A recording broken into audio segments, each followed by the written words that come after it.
Hi friends, welcome to WinNest Samayal. இன்னைக்கு வீடியோல நம்ம என்ன ரெசிபி பார்க்க போறோம்னா நம்ம எல்லாருக்குமே கடையில வாங்கி சாப்பிடுறது தான் பிடிக்கும்.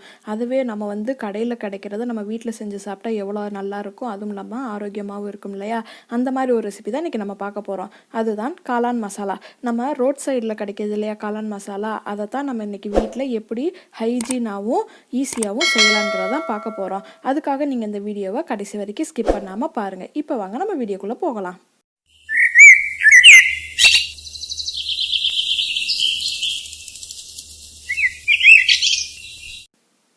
ஃபஸ்ட்டு நான் ஒரு 200 கிராம் அளவுக்கு மஷ்ரூமை இந்த மாதிரி குட்டி குட்டியாக சாப் பண்ணி வச்சுருக்கேன்.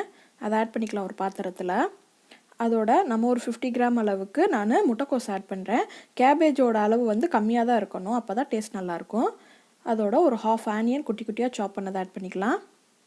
அதுக்கப்புறம் ஒரு ½ டீஸ்பூன் ஜிஞ்சர் கார்லிக் பேஸ்ட், ஒரு ½ டீஸ்பூன் மஞ்சள் பொடி, ஒரு ½ டீஸ்பூன் மிளகாய் பொடி, தேவையான அளவு உப்பு ஆட் பண்ணிவிட்டு இதை நம்ம நல்லா பிசைஞ்சு விட்டுக்கிடலாம். பிசையும் போது நம்ம கையை வச்சு நல்லா அமுக்கி விட்டோம்னா அந்த மஷ்ரூமில் இருக்கிற தண்ணி வந்துடும். பாருங்கள், இந்த மாதிரி நம்ம நல்லா பிசைஞ்சு விடலாம். அப்போ தான் நம்ம அடுத்து மாவை ஆட் பண்ணும்போது கன்சிஸ்டன்சி வரும். இப்போ நான் ஒரு 4 டீஸ்பூன் அளவு அரிசி மாவு ஆட் பண்ணுறேன்.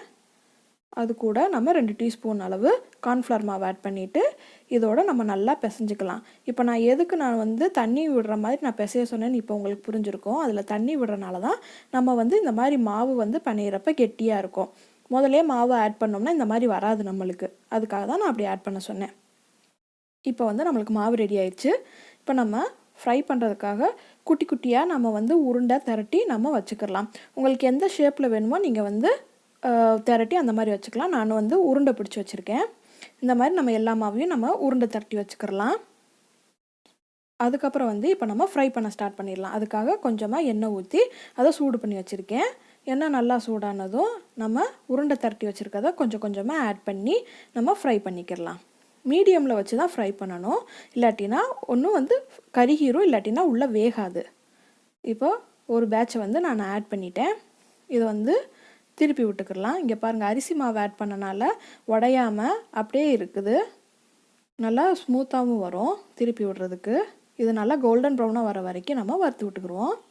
பாருங்கள், நல்லா கோல்டன் ப்ரௌன் ஆயிடுச்சு. இதுக்கு மேலே வறுத்திங்கன்னா கருகிரும். இதுதான் கரெக்டான கன்சிஸ்டன்சி. இப்போ நம்ம இது எல்லாத்தையுமே எடுத்து வச்சுட்டு மிச்ச மாவுகளையும் இந்த மாதிரி நம்ம பொரிச்சு வச்சுக்கலாம். பார்க்கவே கலர்ஃபுல்லாக இருக்குது. நம்ம திரட்டி வச்ச மாவு எல்லாத்தையுமே நம்ம இப்போ ஃப்ரை பண்ணிட்டோம். நம்மளோட மஷ்ரூம் ஃப்ரையும் ரெடி ஆயிடுச்சு. இப்போ நம்ம மஷ்ரூம் மசாலா பண்ணுறதுக்கு ஸ்டார்ட் பண்ணலாம். அதுக்காக நான் 2 டீஸ்பூன் அளவு ஆயில் ஆட் பண்ணி அதை சூடு பண்ணியிருக்கேன். இதோட ஒரு ½ ஆனியனும் ½ கேப்சிகமும் ஆட் பண்ணி நல்லா வதக்கி விட்டுக்கலாம். கேப்சிகம் ஆப்ஷனல் தான். இதோட ஒரு ½ டீஸ்பூன் அளவு ஜிஞ்சர் கார்லிக் பேஸ்ட் ஆட் பண்ணுறேன். அதுக்கப்புறம் ½ டீஸ்பூன் அளவு மஞ்சள் பொடி, ½ டீஸ்பூன் அளவு மிளகு பொடி, ½ டீஸ்பூன் அளவு காரப்பொடி, ½ டீஸ்பூன் அளவு கரம் மசாலா ஆட் பண்ணி இதை நம்ம நல்லா வதக்கி விட்டுக்கலாம். நம்மளோட மசாலா வாசனை பச்சை வாசனை போகிற வரைக்கும். பாருங்கள், கலராக இருக்குல்ல. இப்போ தேவையான அளவு உப்பு ஆட் பண்ணிக்கலாம்.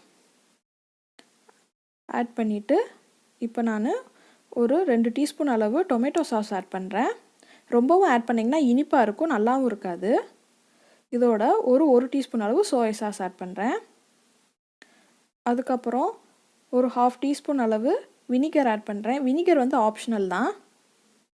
ஆட் பண்ணி இதை நம்ம நல்லா வதக்கி விட்டுக்கிடலாம். கலர்ஃபுல்லாக இருக்குது பாருங்கள். இப்போ நம்ம ஃப்ரை பண்ணி வச்சுருக்கிற மஷ்ரூமை ஆட் பண்ணிவிட்டு இதை நம்ம நல்லா மசாலாவோட மிக்ஸ் பண்ணிக்கலாம். இதை ஆட் பண்ணிவிட்டு நம்ம மஷ்ரூமை உடச்சி விட்டுறலாம். இல்லாட்டினா நீங்கள் பால்ஸ் ஃப்ரை பண்ணதுமே நீங்கள் பிச்சு கூட போட்டுக்கலாம். நான் முழுசாக இந்த மாதிரி போட்டு இந்த மாதிரி நான் மசிச்சு விட்டுக்கிறேன். மசிச்சு விட்டால் தான் நம்மளுக்கு கரெக்டான கன்சிஸ்டன்சி கிடைக்கும். உங்களுக்கு இந்த மாதிரி கன்சிஸ்டன்சி கிடைக்காட்டினா கொஞ்சமாக தண்ணி ஆட் பண்ணிவிட்டு நீங்கள் இந்த மாதிரி நீங்கள் மசிச்சு விட்டிங்கன்னா உங்களுக்கு கரெக்டாக வந்துடும். பாருங்கள், இன்னும் நான் எல்லா மஷ்ரூமும் மசிச்சுட்டேன். எந்த அளவுக்கு கன்சிஸ்டன்சி கரெக்டாக வந்திருக்கு பாருங்கள். நம்மளோட மஷ்ரூம் மசாலா ரெடி ஆயிடுச்சு. இப்போ நம்ம டெக்கரேட் பண்ணிக்கலாம். ஒரு தட்டில் கொஞ்சமாக சாப் பண்ணி வச்சுருக்கிற வெங்காயத்தையும் மல்லி இலையும் நம்ம தூவி விட்டுக்கிடலாம். நம்மளோட ரோட் சைட் காளான் ரெடி ஆயிடுச்சு. எவ்வளோ ஹெல்த்தியாகவும் ஆரோக்கியமாகவும் நம்ம செஞ்சிட்டோம். இந்த வீடியோ உங்களுக்கு பிடிச்சிருக்குன்னு நான் நினைக்கிறேன். பிடிச்சிருந்தா லைக் பட்டனை தட்டுங்க, அப்படியே சப்ஸ்கிரைப் பண்ணிட்டு பெல் ஐக்கானையும் ப்ரெஸ் பண்ணுங்கள். அப்போ தான் நாங்கள் அடுத்தடுத்து போடுற வீடியோ உங்களுக்கு நோட்டிஃபிகேஷனாக வரும். கண்டிப்பாக இந்த ரெசிபியை உங்கள் வீட்டிலே ட்ரை பண்ணி பாருங்கள். எப்படி இருந்துச்சுங்கிறத எங்களோட கமெண்ட்லேயும் ஷேர் பண்ணுங்கள்.